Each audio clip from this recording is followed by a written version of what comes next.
আসসালামু আলাইকুম। বাংলা সংবাদে সবাইকে স্বাগত জানাচ্ছি। আমি চিন্তিয়া হক। শুরুতেই সংবাদ শিরোনাম।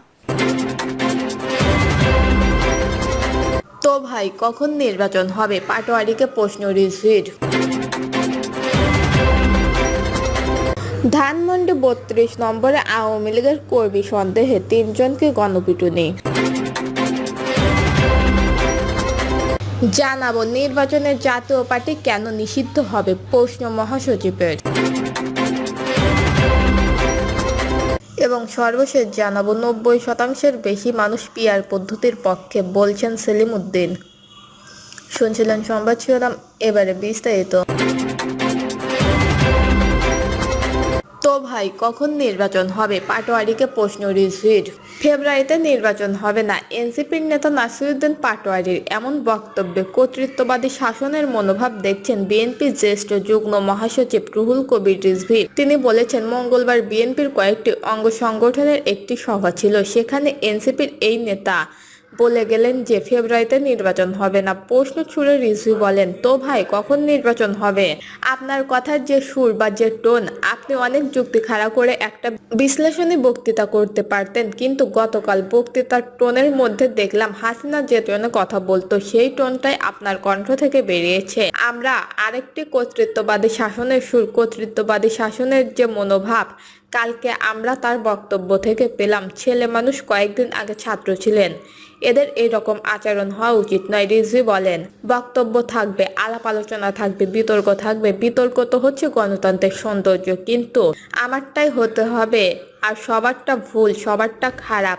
আমরাই সবকিছু করছি। আশা করি যারা গণতান্ত্রিক সংগ্রামে ছিলেন, আমরা আমাদের মধ্যে বিতর্ক করব, সমালোচনা করব, কিন্তু আমরা কিছু পয়েন্টে আমাদেরকে একত্রিত হয়ে কাজ করতে হবে। তা না হলে পলাতক দোসররা, ওদের প্রচুর কারোটা কাছে অস্ত্র আছে, তারা নানাভাবে এই সমাজের মধ্যে অবস্থা করছে এবং মাঝে মাঝে মাথা তোলার চেষ্টা করছে, অনেক জায়গায় নাশকতামূলক কাজ করছে। সুতরাং গণতান্ত্রিক শক্তি ঐক্যবদ্ধভাবে কাজ করে আমাদের এই দেশের স্বাধীনতা, সার্বভৌমত্ব, বহুদলীয় গণতন্ত্র ও বহুমাত্রিক গণতন্ত্রের পথ চলা আমাদের নিশ্চিত করতে হবে। তিনি বলেন, আজকে নির্বাচন প্রলম্বিত হয়েছে বলে এই অবস্থা।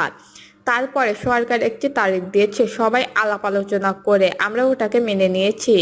হ্যাঁ, রোজার পূর্বেই নির্বাচনটা হলে সব দিকে একটা শান্তি নেমে আসতে পারে। এজন্যই যে একটি জবাবদিহিতামূলক সরকার হবে এবং সেই সরকার একটা বড় ধরনের ন্যায্যতা, বৈধতা পাবে। আওয়ামী লীগ সরকার সময়ে ব্যাংকের লুটপাট হয়েছে মন্তব্য করে রিজভী বলেন, আপনাদের চট্টগ্রামেরই এক মন্ত্রী সাইফুল জামান জাবেদ, চেনেন তো তাকে? ১৭ কোটি পাউন্ড পাচার করেছে বাংলাদেশ থেকে এবং লন্ডনেই ৩০০টা তার সম্পত্তি। সেটা লন্ডনের একটা পত্রিকায় উঠেছে, টেলিগ্রাফের। তারা ছিটকে চোর ছিল না, তারা ছিলেন বড় ধরনের চোর। এটা তো একটা, সেটা জানা গেছে। আরও অজানা যে কত আছে তার কোনো হিসাব নেই। এগুলো ধরা হচ্ছে। অর্থ মন্ত্রণালয় নানাভাবে কাজ করছে, অগ্রগতি হচ্ছে। ধানমন্ডি ৩২ নম্বরে আওয়ামী লীগের কর্মী সন্দেহে ৩ জনকে গণপিটুনি।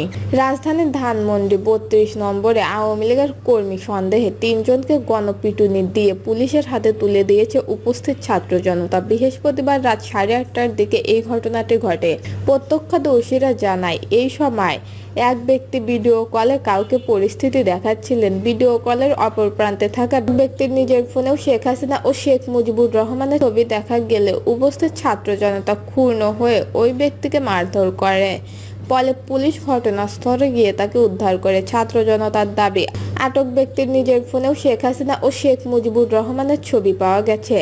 তারা আরও জানান, গতকাল শেখ হাসিনার ছেলে শরীফ ওয়াজেদ জয় দলীয় নেতাকর্মীদের ধানমন্ডি ৩২ নম্বরে অবস্থান নিতে বলেছেন, তাই আওয়ামী লীগের কর্মীরা যাতে কোনো অঘটন ঘটাতে না পারে সেই জন্য তারা সেখানে অবস্থান নিয়েছিলেন। এর কিছুক্ষণ আগে রাত ৯টার দিকে একই স্থানে আরও ২ জনকে পিটিয়ে পুলিশের হাতে তুলে দেওয়া হয়। কেন তাদের আওয়ামী লীগের কর্মী বলা হচ্ছে তা স্পষ্টভাবে কেউ জানাতে পারেনি। ঘটনার সময় উপস্থিত জনতা আওয়ামী লীগের দালাল, হুঁশিয়ারি সহ বিভিন্ন স্লোগান দেয়। রমনা বিভাগের উপ পুলিশ কমিশনার মাসুদ আলম বলেন, এখান থেকে 3 জনকে আটক করা হয়েছে। তাদের ফোন চেক করে জিজ্ঞাসাবাদ করা হয়েছে। যদি নির্দোষ হন ছেড়ে দেওয়া হবে, আর দোষী প্রমাণ হলে আইনগত ব্যবস্থা নেওয়া হবে। 15ই আগস্ট শেখ মুজিবুর রহমানের মৃত্যুবার্ষিকী। এই বছর তার মৃত্যুবার্ষিকীতে আওয়ামী লীগের নেতাকর্মীরা কোনো কর্মসূচি পালন করবেন কিনা তা নিয়ে সংশয় রয়েছে। নেতাকর্মীরা নাশকতা ও বিশৃঙ্খলতা সৃষ্টির উদ্দেশ্যে জড়ো হতে পারেন, এমন শঙ্কা থেকে ছাত্র জনতা 32 নম্বরে নজর রাখছেন। নির্বাচনে জাতীয় পার্টি কেন নিষিদ্ধ হবে, প্রশ্ন মহাসচিবের। আওয়ামী লীগ সরকারের আমলে বিএনপি, জামায়াত ও ইসলামী আন্দোলন বাংলাদেশের নির্বাচনে অংশ নিয়েছিল, তাহলে আসন্ন জাতীয় সংসদ নির্বাচনে জাতীয় পার্টি কেন অযোগ্য ঘোষিত হবে, এমন প্রশ্ন তুলেছেন দলটির মহাসচিব শামীম হায়দার পাটোয়ারি। বুধবার ইসলামী আন্দোলন বাংলাদেশের নির্বাচন কমিশনে লিখিতভাবে আবেদন করে জাপাকে আগামী নির্বাচনে অযোগ্য ঘোষণার দাবি জানান। বিষয়টি নিয়ে আজ সাংবাদিকদের করা প্রশ্নের জবাবে জাপা মহাসচিব এমন মন্তব্য করেন। সাংবাদিকদের প্রশ্ন ছিল, চরমোনাই পীরের নেতৃত্বাধীন ইসলামী আন্দোলন বাংলাদেশে বুধবার জানিয়েছে, আগামী জাতীয় নির্বাচনে জাতীয় পার্টি যেন নির্বাচনে অযোগ্য ঘোষণা করা হয় এবং নির্বাচনে অংশ নিতে না পারে।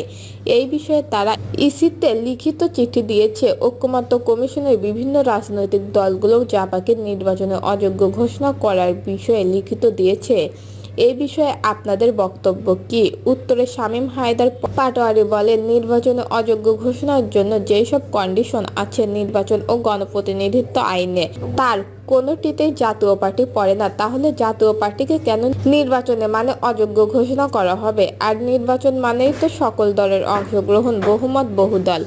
জাতীয় পার্টিকে নিয়ে যে নিষিদ্ধ করার দাবি তোলা হয়েছে, আমি এটা খুব দুঃখজনক মনে করি।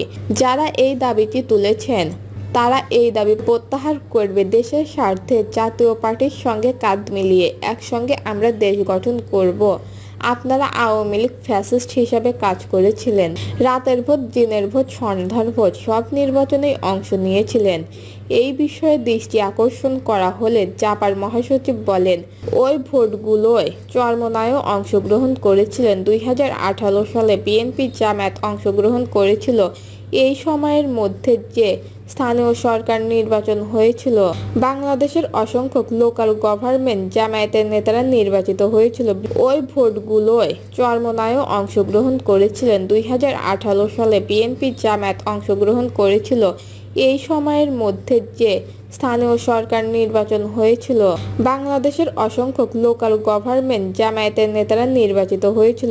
বিগত আমলে যারা নির্বাচিত হয়েছিল তারা এখনো আছে, তারা স্থানীয় সরকার নির্বাচন করেছিল, কিন্তু 2024 সালে জাতীয় নির্বাচনে অংশগ্রহণ করেনি। ফলে আমি মনে করি অবশ্যই আপনাদেরকে দোষ দেওয়ার কিছু নেই।